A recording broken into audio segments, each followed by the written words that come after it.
Yeah, black can still Maybe push black, h5, like set your pawns yes, g6, nicely. h5, h4, and maybe try to somehow get the queen to f4, win that a5 pawn. But you know what's the worst thing about it? That even if white just ignores the e5 pawn, that has to be a draw. There are also ideas like queen d6, forcing the queens off the board. But Kropova has to try, right? Kropova has to try because she has chances for the second place. She has drawn against Nona Gaprindashvili. I don't know exactly what happens if we have three players. How do we count? How do we count direct result? I think you just create group of players. Let's imagine. Let's imagine this, Anna. We have three players with the same number of points, and A beat B, B beat C, and C beat A.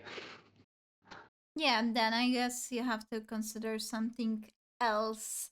Uh, yeah, because my son actually he plays tennis, and sometimes in tennis tournaments that is the case, and then they are looking at the what was the result of the match and counting the points who beat who with a bigger amount of like with bigger difference, so who was more dominant.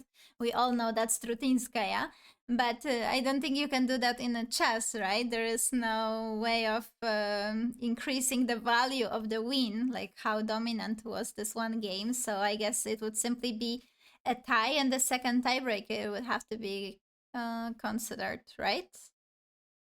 Yeah, I think that's actually clever. I remember that happening during uh, World University Championships Brazil 2018, when this was exactly the case. We had a couple of players with the same number of points, and it's actually weird because then a lot of depends whether a player joins the group.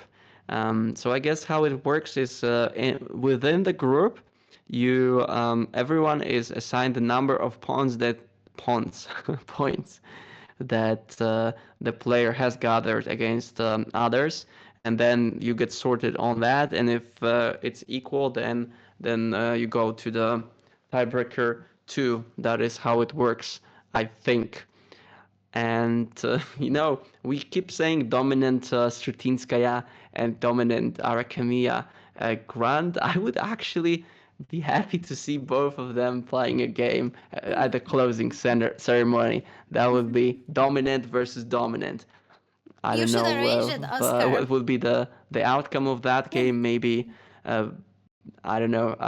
The universe would collapse when you have two unstoppable forces uh, playing against each other. That creates a paradox, and maybe the reality collapses or something like that. Anyway, both of them fantastic performances.